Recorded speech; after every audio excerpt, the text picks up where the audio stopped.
Ambassador Jake Morrison sat in his chair and looked at the papers spread across his desk. The small human ship called HSS Liberty moved through space toward the Zephyrian Empire's main planet. Jake had been a diplomat for 20 years. He knew how to talk to aliens and make deals that helped both sides. The papers on his desk talked about trade agreements.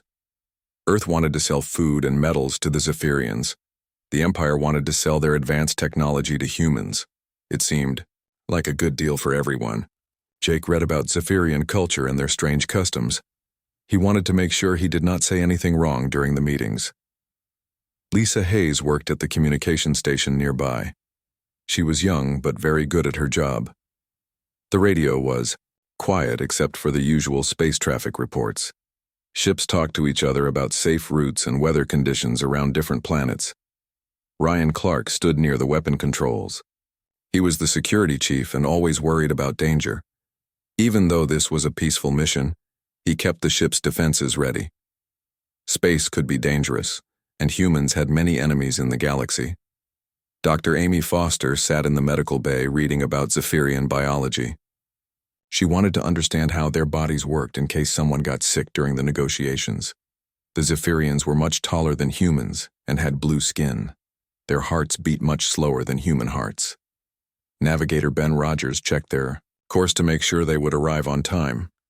The journey to Zephyrian space would take 3 more days. Engineer Kate Sullivan made sure all the ship's systems worked properly. Everything seemed normal and peaceful. Then Lisa's radio made a loud noise that filled the entire bridge. She looked confused and pressed several buttons to find out what was happening. The noise stopped and a voice began speaking in the Zephyrian language. "Ambassador Morrison," Lisa called out. "I'm getting an emergency broadcast on all galactic frequencies. It's coming from the Zephyrian Imperial Broadcasting Network." Jake walked over to Lisa's station. "What are they saying?" Lisa worked on her translation computer. Her face became pale as she read the words on her screen. "Sir, they're announcing some kind of ceremony. Emperor Vextar is about to make an important statement to the entire galaxy." The main screen in front of them turned on and showed the inside of a huge building. Thousands of Zephyrian soldiers stood in perfect rows. Their blue skin looked almost black in the dark lighting. Emperor Vextar sat on a golden throne that was bigger than most human houses. The Emperor was enormous, even for a Zephyrian. He wore a crown made of strange metals that glowed with their own light. His voice was deep and cold when he began to speak. Lisa translated his words as he spoke. "People of the galaxy, today you will witness the power of the Zephyrian Empire. Some planets think they can resist our rule. The Altarian colonies dared to fight against us. Now they will learn the price of rebellion." Jake felt his stomach get tight. The Altarians were a peaceful people who lived on farming planets near the edge of Zephyrian space. They had asked for independence from the Empire several months ago. The camera moved to show a huge open area filled with people. Jake realized with horror that these were Altarian prisoners. Men, women, and children stood in long lines. They looked scared and tired. Many of them were crying.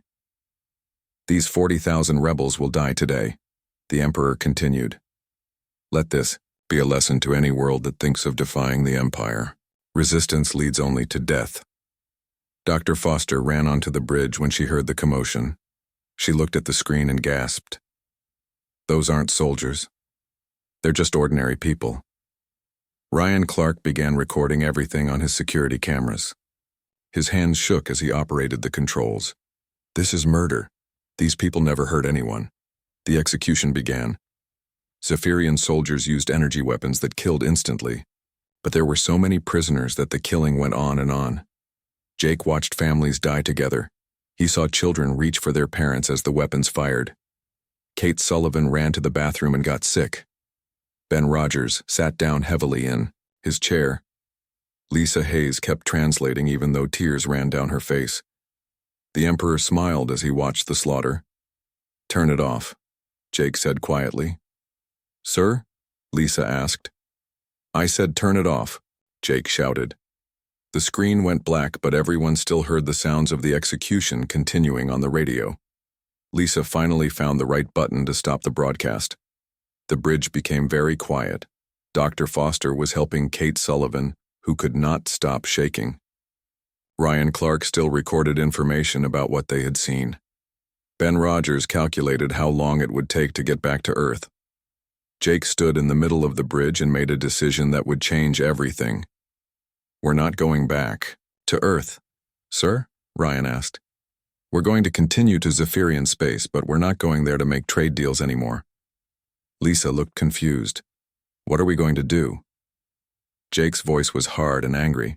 "We're going to demand justice for those 40,000 people. The Emperor thinks he can murder innocent families and no one will stop him. He's wrong." "Ambassador," Dr. Foster said carefully, "that's suicide. The Zephyrian Empire has thousands of warships. We have one small diplomatic vessel." "Sometimes being right matters more than being safe," Jake replied. "Those people died for no reason except to scare others. If we don't speak for them, who will?" Ryan Clark understood what Jake meant. The entire crew could die. "Yes," Jake said. "But 40,000 people already did die, and if we do nothing, 40,000 more will die next time." Jake walked to his personal communication system and began recording a message to send back to Earth Command. His voice was calm, but determined. "This is Ambassador Morrison aboard the HSS Liberty. We have witnessed the largest mass murder in recent galactic history. The Zephyrian Empire has executed 40,000 innocent civilians. I am changing our mission. We will demand justice from Emperor Vextar himself. If we do not return, know that we died, trying to do what was right." The crew looked at each other. They were scared, but they understood. Sometimes small groups of people had to stand up against great evil, even when they had no chance of winning. The HSS Liberty continued flying towards Zephyrian space. Behind them, the radio waves still carried the sounds of murder across the galaxy. 3 days later, the HSS Liberty reached the edge of Zephyrian space. Ben Rogers looked at his navigation screen and saw hundreds of red dots surrounding them. Each dot was a Zephyrian warship bigger than their entire vessel. "We have company," Ben said quietly. Jake Morrison stood on the bridge and watched the enemy ships move closer. Each Zephyrian warship was black as space itself and covered with weapon ports. The Liberty looked like a small fish swimming toward a school of sharks. "Lisa," Hayes received an incoming message. Her voice shook as she spoke. "Sir, Admiral Kexmore is demanding we turn around immediately or they will destroy us." "Put him on screen," Jake ordered. The main display showed a Zephyrian military commander with scars across his blue face. His uniform was covered with medals from many battles. Admiral Kexmore's yellow eyes glowed with anger. "Human vessel, you have entered Imperial space without permission. Turn back now or face destruction. This is your only warning." Jake stepped forward so the Admiral could see him clearly. "I am Ambassador Jake Morrison representing Earth. I demand to speak with Emperor Vexitar under the diplomatic protocols of the Galactic Accords." Admiral Kexmore laughed, showing his sharp white teeth. "The Emperor does not waste time talking to insects. Leave now, or die." "Then I will broadcast our evidence of your mass murder to every civilized world in the galaxy," Jake said calmly. "Let them all see what the great Zephyrian Empire does to innocent families." The Admiral's laughter stopped. He spoke quietly to someone off-screen, then looked back at Jake with new interest. "What evidence?" Ryan Clark stepped beside Jake and held up a data storage device. "Complete recordings of yesterday's executions. 40,000 civilians murdered, while your Emperor smiled. Every detail recorded and ready to transmit." Admiral Kexmore was quiet for a long moment. The Zephyrians ruled through fear, but they also cared about their reputation with other species. If the galaxy saw proof of their brutality, some planets might rebel against them. "You will follow my flagship to the capital world," the Admiral finally said. "Any attempt to deviate from course will result in your immediate destruction. Any attempt to broadcast anything will result in your immediate destruction." The communication ended. Lisa looked relieved. "At least they didn't shoot us." "Not yet," Ryan said grimly. The journey to Zephyr Prime took 6 hours. The Liberty flew in the middle of a formation of warships. Kate Sullivan kept their engines. running smoothly while Ben Rogers followed the exact course the Admiral had given them. During the trip, Jake gathered his team in the meeting room. Dr. Foster brought her medical supplies in case someone got hurt. Carlos Rodriguez, their intelligence officer, spread papers across the table. "I've been studying Zephyrian law," Carlos said. "Most of it is about conquest and submission, but there are some old laws that might help us." "What kind of laws?" Jake asked. Carlos pointed to ancient text on his computer screen. "Something called the Code of Honor Debt. It's very old, and most Zephyrians probably forgot about it. But it says that when one civilization commits crimes that shock the conscience of thinking beings, other equal civilizations can demand justice." Dr. Foster looked worried. "But they don't think we're equal to them. They call us insects." "That's our challenge," Jake said. "We have to prove that humans deserve to be heard." Lisa Hayes monitored radio traffic from the Zephyrian fleet around them. Most of it was routine military chatter, but she heard some interesting conversations. "The junior officers are talking about the executions," she reported. "Some of them sound uncomfortable about killing so many civilians. Even some Zephyrians know it was wrong," Carlos noted. "That might help us." As they approached Zephyr Prime, everyone stared at the massive planet through the windows. The world was covered with huge cities that glowed with artificial light. Enormous space stations orbited the planet like metal moons. Thousands of ships moved in and out of the atmosphere. "It's the center of an empire that rules half the galaxy," Ben whispered. The Liberty landed at the Imperial spaceport under heavy guard. Zephyrian soldiers surrounded their ship within minutes. The soldiers wore black armor and carried weapons that could melt metal. Admiral Kexmore came aboard with a dozen guards. He was even bigger in person, nearly 8 feet tall. His boots made loud sounds as he walked across their deck. "Ambassador Morrison, you and 3 of your people will come with me to the Imperial Palace. The rest of your crew will remain here under guard." Jake chose Ryan Clark for security, Carlos Rodriguez for his knowledge of Zephyrian law, and Dr. Foster in case anyone needed medical help. Lisa Hayes and the others had to stay with the ship. "If we don't come back," Jake told Lisa quietly, "send everything we recorded to Earth Command." "You'll come back, sir," Lisa said, but her voice showed she was not sure. The ride to the Imperial Palace took them through the capital city. Jake saw millions of Zephyrians going about their daily lives. They looked like normal people, not monsters. But somewhere in this city was the Emperor who had ordered the murder of 40,000 innocents. The Imperial Palace was bigger than most human cities. It had towers that reached into the clouds and walls made of polished stone that reflected the sunlight. Guards stood everywhere watching everything. Admiral Kexmore led them through hallways filled with artwork, showing Zephyrian victories over other species. Jake saw paintings of burning planets and defeated armies. The Empire was proud of its brutality. Finally, they reached the throne room. The ceiling was so high that Jake could barely see it. Thousands of Zephyrian nobles filled the room, all wearing expensive clothes and jewelry. They whispered to each other as the humans walked past. Emperor Vextar sat on his golden throne at the far end of the room. He was the largest Zephyrian Jake had ever seen, almost 10 feet tall. His crown was made of rare metals from conquered worlds. His yellow eyes watched the humans approach like a predator watching prey. "So," the Emperor said in a voice that echoed through the huge room, "these are the insects who think they can demand justice from the ruler of half the galaxy." Jake walked forward until he stood at the base of the throne. He felt very small, but he kept his voice steady and strong. "Your Imperial Majesty, I am Ambassador Jake Morrison of Earth. I come here under the ancient laws of your own empire to demand justice for the 40,000 innocent people murdered 3 days ago." The Emperor leaned forward, interested. "You know our ancient laws?" "Curious. Most species only learn our laws when we conquer them." Carlos Rodriguez stepped beside Jake. "We invoke the Code of Honor Debt, Your Majesty. When crimes shock the conscience of thinking beings, equal civilizations may demand accounting." The throne room became very quiet. Even the nobles stopped whispering. Many of them looked surprised that humans knew about their old laws. Emperor Vextar smiled, but it was not a friendly smile. Honor debt requires that you be our equals. You are a small species from a backward planet. What makes you think you are equal to the rulers of the galaxy? Give us a chance to prove it, Jake said boldly. The Emperor laughed, and many of the nobles laughed with him. But Jake noticed that some of the older Zephyrians looked thoughtful instead of amused.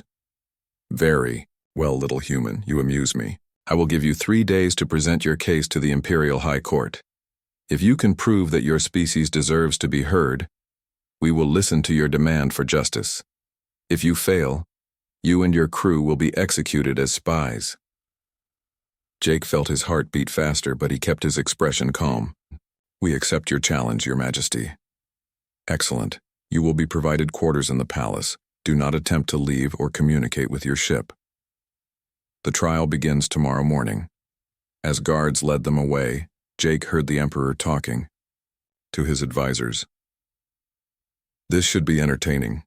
It has been many years since someone was foolish enough to challenge us directly. Jake and his team were taken to small rooms in a part of the palace reserved for prisoners. The rooms were comfortable but clearly meant to keep them locked up. That night, as Jake tried to sleep, he thought about the 40,000 people who had died. He thought about his crew waiting at the spaceport. He thought about Earth, so far away. Tomorrow would begin the most important trial in human history. Jake had to prove that humans deserved to be heard by the most powerful empire in the galaxy. If he failed, justice would never come for the innocent dead. But if he succeeded, maybe small species everywhere would know that someone was willing to speak for them against the powerful. Sometimes that was all that mattered. Sometimes one voice speaking for justice was enough to change everything.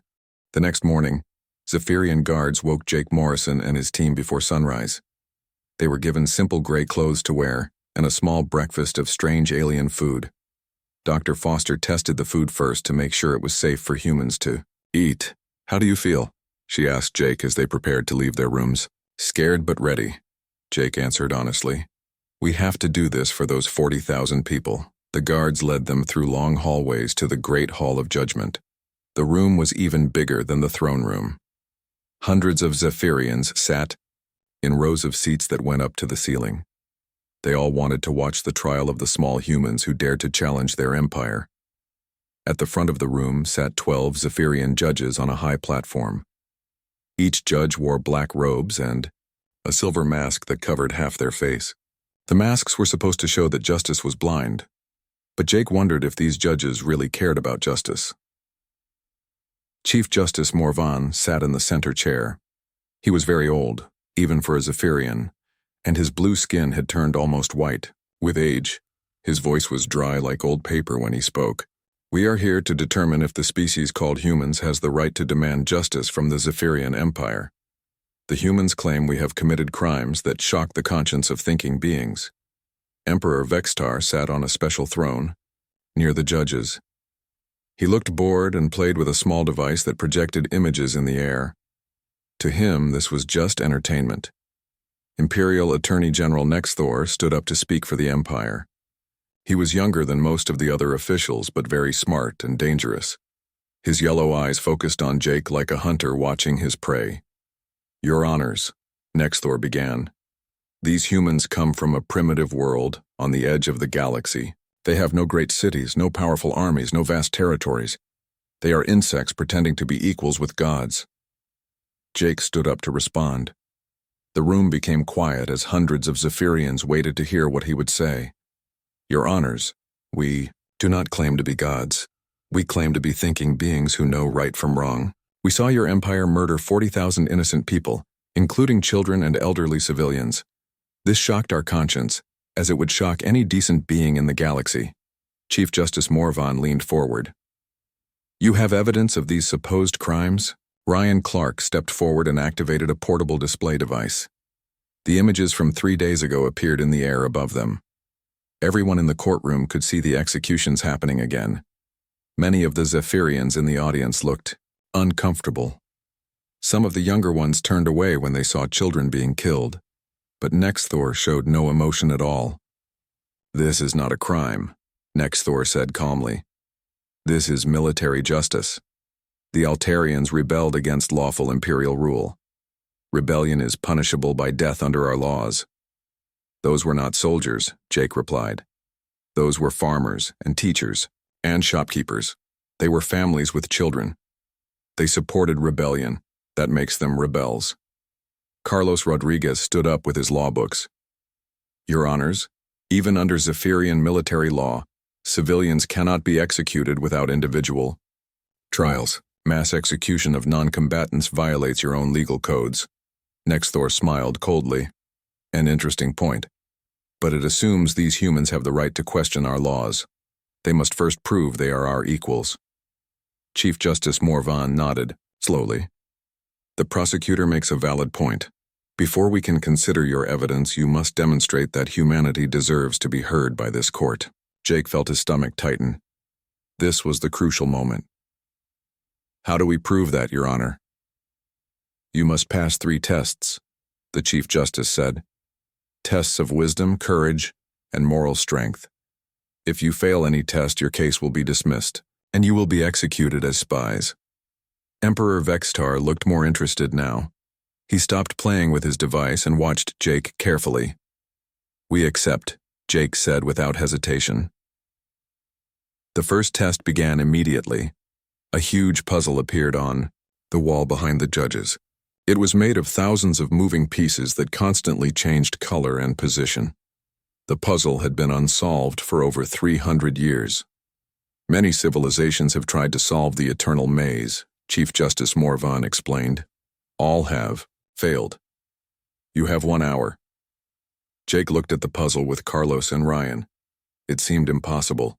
The pieces moved too fast to track, and every time they thought they saw a pattern, it changed. Wait, Carlos said quietly. I think I understand. It's not about finding the right pattern. It's about understanding why the pattern keeps changing.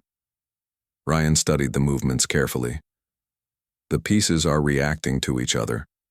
When one piece moves, it causes the pieces around it to move. Jake watched for several minutes, then had an idea. What if we're looking at this wrong? What if the puzzle isn't meant to be solved by finding a pattern, but by creating one? Working together, they began to touch certain pieces at specific times. Instead of trying to stop the movement, they guided it. Slowly, the chaotic dancing of the pieces began to form a picture. The Zephyrians in the audience murmured with surprise as the ancient puzzle finally revealed its secret. The image that appeared was a star map showing the original Zephyrian homeworld before they built their empire. Impressive, Chief Justice Morvan admitted. You have passed the first test. The second test was announced immediately. Jake had to walk across the courtroom while armed Zephyrian warriors tried to stop him. He was allowed to carry 1 item, and he chose the evidence of the mass executions. You may avoid the warriors by going around them, Nexthor explained with a cruel smile. Or you may face them directly, but you must reach the other side of the room. 10 large Zephyrian soldiers stood between Jake and his destination. Each one carried weapons and wore armor. They were trained fighters who had won many battles. Jake began walking toward them. The easy path would be to go around the edges of the room where there were no soldiers. But that would take longer and show weakness. Instead, Jake walked straight toward the center where the biggest soldier waited. The warrior raised his weapon, but Jake did not stop or change direction. He kept the evidence held high above his head. The soldier struck Jake in the shoulder with a training weapon that caused pain but no permanent damage. Jake stumbled but kept walking. Another soldier hit him in the leg. Jake fell to one knee but got back up. Blood ran down Jake's arm, but he refused to drop the evidence or take the easier path. Each step was harder than the last, but he continued forward. The soldiers hit him again and again, but they began to look surprised by his determination. Finally, Jake reached the other side of the room. He was bleeding and could barely stand, but he still held the evidence of the 40,000 murders above his head. Dr. Foster ran to help him, but Jake waved her away. "I'm fine," he said, though everyone could see he was hurt. Even some of the Zephyrian nobles looked impressed. Emperor Vextar leaned forward in his throne, studying Jake with new interest. "You could have taken the easy path," Chief Justice Morvan observed. "Some things are more important than easy paths," Jake replied. These 40,000 people deserve someone who will face any danger to seek justice for them. You have passed the second test. The third test was the most important. Chief Justice Morvan stood up and his voice filled the great hall. The final test is of moral conviction. You must choose between saving your crew's lives or continuing your demand for justice. Choose now. Next, Thor stepped forward with a document. Sign this paper stating that the executions were lawful military action, and your crew will be released safely. Refuse to sign, and they will be executed along with you. Jake looked at the paper. It would be so easy to sign it and save his friends. Lisa Hayes, Ben Rogers, Kate Sullivan, and all the others were counting on him to keep them alive. But if he signed the paper, the 40,000 dead would never receive justice. Future victims would die knowing that no one would speak for them. Jake took the paper and tore it in half. I will not trade justice for safety, he said loudly. If we die, let it be known that we died trying to do what was right. The courtroom became completely silent. Even Emperor Vextar looked shocked. Most species would choose to save their own people over abstract principles. Chief Justice Morvan studied Jake for a long moment. You would sacrifice your crew for strangers who are already dead? I would sacrifice anything to prove that innocent lives matter. If we don't stand up for the 40,000 who died, who will stand up for the next 40,000? The judges talked quietly among themselves for several minutes. Finally, Chief Justice Morvan announced their decision. You have passed all 3 tests. Humanity has proven worthy to be heard by this court. Emperor Vextar stood up suddenly. His voice echoed through the hall. Worthy to be heard, perhaps, but not worthy to demand justice from me. I am the ruler of half the galaxy. What gives one small human the right to question my decisions? Jake looked up at the massive emperor. This was the moment everything depended on. He had proven humanity's worth, but now he had to convince the most powerful being in the galaxy that 40,000 dead strangers mattered.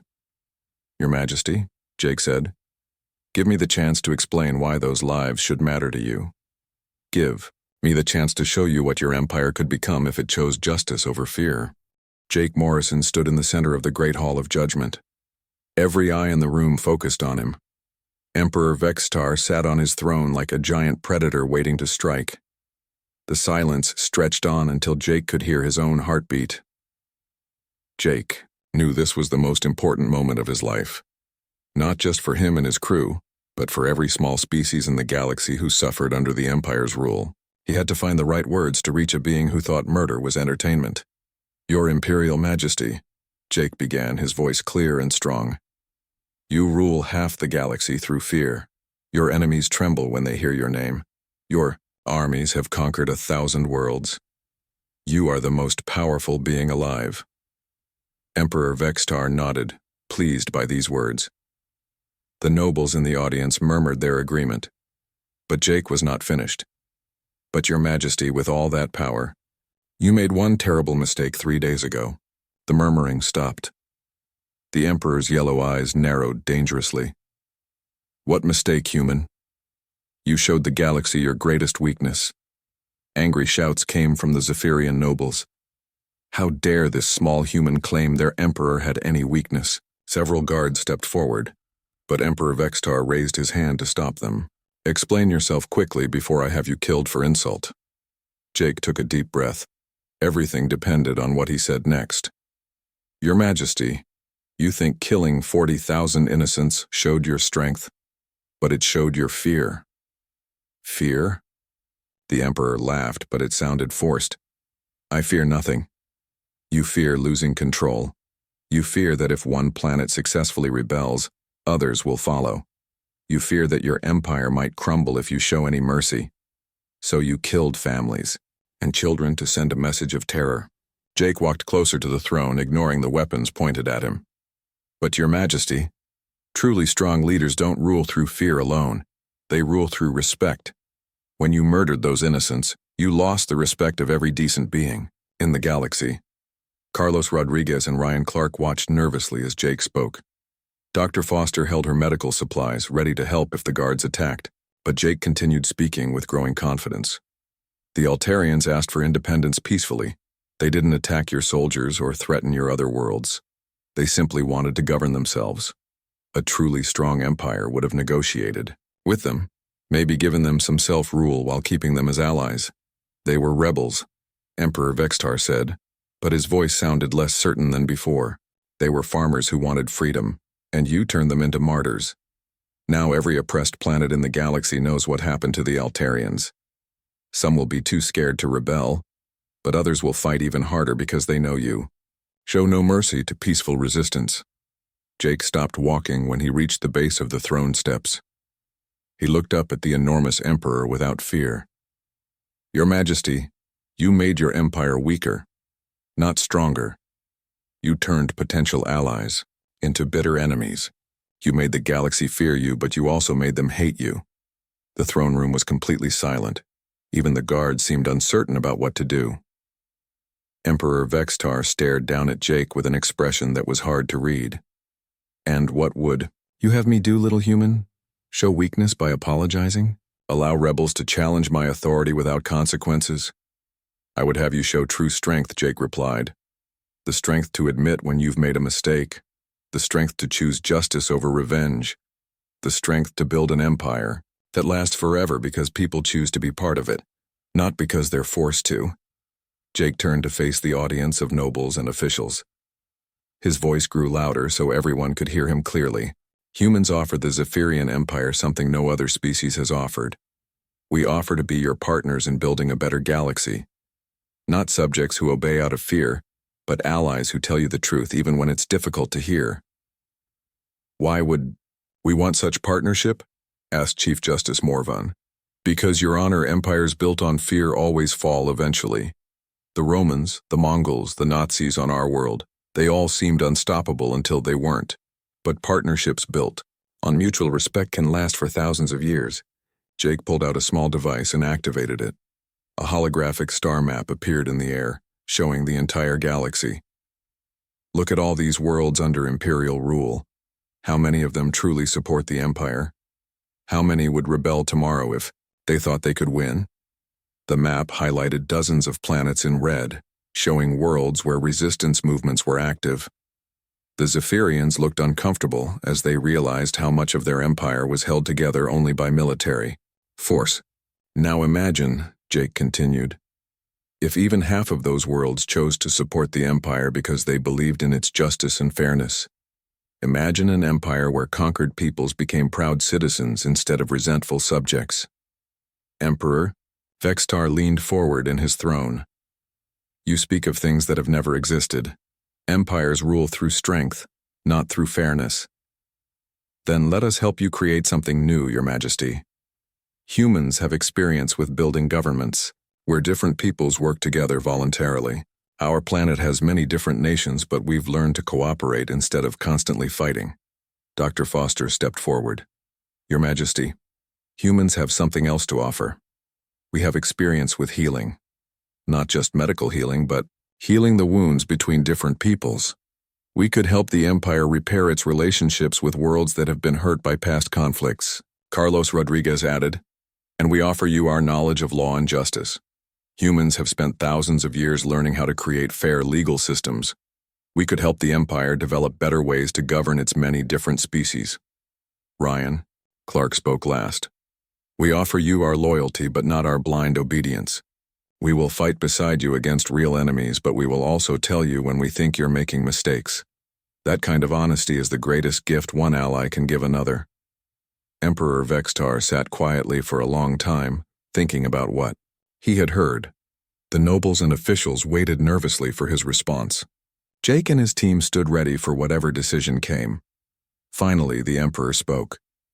You offer partnership to beings who could destroy your entire world with a single command. You criticize the ruler of half the galaxy to his face. You refuse to save your own lives by abandoning your principles. Either you are the bravest species in the galaxy, or the most foolish. Maybe both, Your Majesty, Jake said with a small smile. Tell me, human, what exactly do you want from me? What would satisfy this demand for justice? Jake had prepared for this question.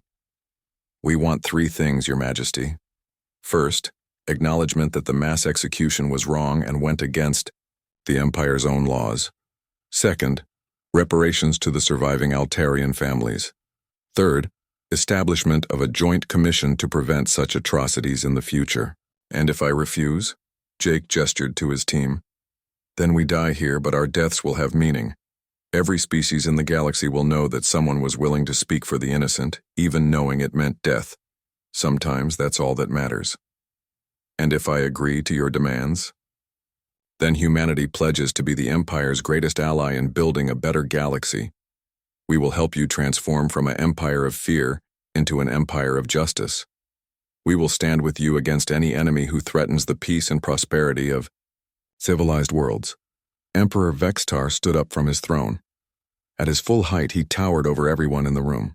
His decision would determine not just the fate of Jake and his crew, but the future relationship between humanity and the galaxy's most powerful empire.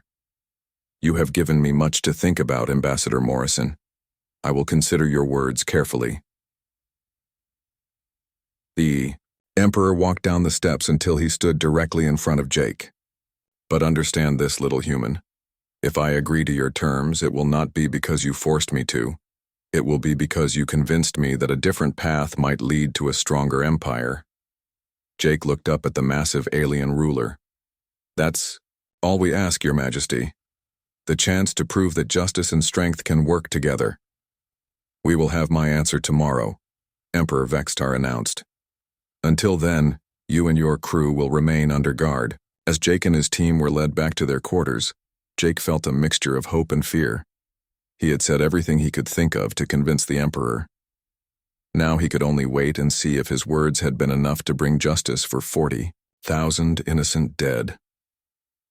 That night, Jake couldn't sleep. He stood by his window looking out at the lights of the great city below. Somewhere in those lights were millions of Zephyrians going about their normal lives. Most of them probably didn't even think about the people their empire had killed. But tomorrow, Emperor Vextar would decide whether those 40,000 lives mattered enough to change the course of galactic history. Jake had done everything he could. Now he could only hope that somewhere in the heart of the galaxy's most powerful ruler, there was still a spark of conscience waiting to be awakened. The next morning came too quickly for Jake Morrison. He had barely slept, knowing that today would bring either justice for 40,000 dead or death for him and his crew. Zephyrian guards came to get him and his team just after sunrise. Dr. Foster checked everyone's health while they prepared to face Emperor Vextar's decision.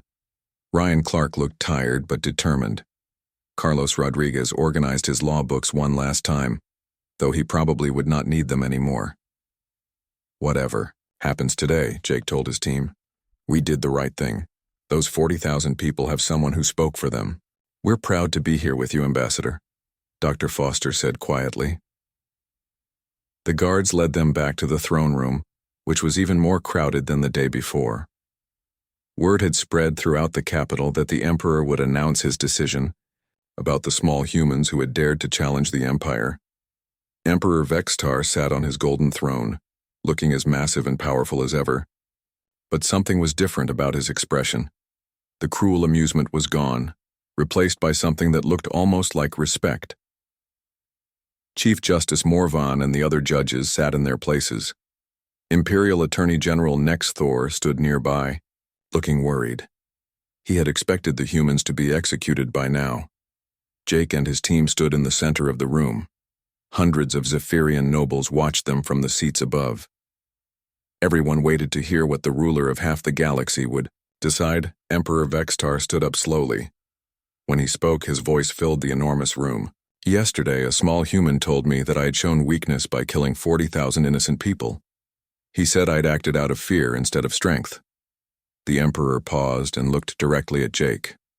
I have ruled this empire for 30 years. In that time, no one has ever dared to call me weak to my face. Most beings tremble just hearing my name. Jake felt his heart beating fast, but he kept his expression calm and respectful. I could have this human executed for his insult, the Emperor continued. I could destroy his entire planet as punishment for his arrogance. That is what the old me would have done. The throne room was completely silent. Even the guards seemed to hold their breath. But last night I thought about his words. I realized that perhaps the truly weak thing would be to kill him for telling me a truth I did not want to hear. Emperor Vextar walked down from his throne until he stood in front of Jake. Ambassador Morrison, you accused me of ruling through fear. You said I had lost the respect of decent beings throughout the galaxy. You claimed that my empire was weaker because of my actions against the Altarians. Jake swallowed hard.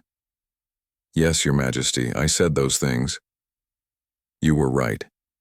Gasps echoed through the throne room. Many of the nobles looked shocked. Some of the younger Zephyrians nodded as if they had been thinking the same thing but were afraid to say it. The execution of 40,000 civilians was excessive, Emperor Vextar announced. It was beneath the dignity of a truly great empire. It showed fear, not strength. It created enemies where there could have been allies. Imperial Attorney General Nexthor stepped forward. Your Majesty, surely you don't mean to apologize to these humans? The Emperor turned to face Nexthor with cold eyes. I mean to do what is right, not what is expected. For too long this empire has ruled through terror alone. Perhaps it is time to try ruling through justice as well. Emperor Vextar turned back to Jake. Ambassador Morrison, you demanded acknowledgement that the executions were wrong. I give you that acknowledgement. The mass killing of Altarian civilians violated our own laws and the basic principles of civilized behavior. Jake felt relief wash over him, but the Emperor was not finished. You demanded reparations to the surviving families. I will order immediate aid to be sent to all Altarian refugee camps. We will provide food, medical care, and new homes for those who lost everything. Carlos Rodriguez could barely believe what he was hearing. Dr. Foster smiled for the first time in days. Ryan Clark stood straighter, proud of his ambassador. Finally, Emperor Vextar said, you demanded the establishment of a joint commission to prevent future atrocities. I accept this as well. A council of humans and Zephyrians will be created to review all military actions involving civilian populations. The Emperor raised his voice so everyone in the throne room could hear him clearly. Let it be known throughout the galaxy that the Zephyrian Empire admits its error. Justice has been demanded and justice has been granted. But then Emperor Vextar's expression became serious again. However, Ambassador Morrison, this decision comes with a price. By granting your demands, I have made you partners in maintaining galactic justice. Humanity can no longer sit safely on the edges of the galaxy. You are now responsible for helping to solve conflicts and prevent atrocities throughout Imperial space. Jake understood what this meant. Your Majesty, are you saying that humanity will be expected to help govern parts of the Empire? I am saying that you have proven your species has the moral courage to speak for the innocent, even when it might cost you everything. Such courage comes with responsibility. The galaxy needs beings who will stand up for what is right, regardless of the personal cost. Emperor Vextar gestured toward the throne room audience. Many of these nobles have great wealth and power, but how many of them would risk death to seek justice for strangers? How many would choose principle over safety? Jake looked around the room and saw that many of the younger Zephyrians were nodding in agreement. Perhaps there were others in the Empire who had been waiting for someone to speak for justice. Humanity accepts this responsibility, Your Majesty, Jake said formally. We pledge to work with the Empire to build a more just galaxy for all thinking beings. Then let us begin immediately, Emperor Vextar said. There are currently 17 conflicts in Imperial space where civilian populations are at risk. I want human observers sent to each location to ensure that our military forces follow proper rules of engagement. Dr. Foster stepped forward. Your Majesty, we also offer our medical expertise to help heal the wounds of war, both physical and emotional. Carlos Rodriguez added, and our legal knowledge to help develop better systems of justice for all Imperial worlds. Ryan Clark spoke, asked, our security expertise to protect innocent people from those who would harm them. Emperor Vextar smiled, and this time it was a genuine smile, not the cruel expression he had worn before. You offer much for such a small species. Very well. From this day forward, let it be recorded that humanity and the Zephyrian Empire are partners in the pursuit of galactic justice. Chief Justice Morvan stood up. Your Majesty, this is a historic moment. Never before has our empire voluntarily admitted error and accepted partnership with a smaller species. Then perhaps it is time for historic changes, the Emperor replied. The old ways of ruling through fear alone have served their purpose, but they have also created countless enemies. It is time to try building an empire that people choose to join rather than one they are forced to accept. As the formal ceremonies concluded, Jake and his team were allowed to return to their ship. The crew of the HSS Liberty waited anxiously for news of what had happened. Lisa Hayes ran to greet them as they boarded. Ambassador Morrison, we heard shouting from the palace but couldn't understand what was happening. We won, Jake said simply.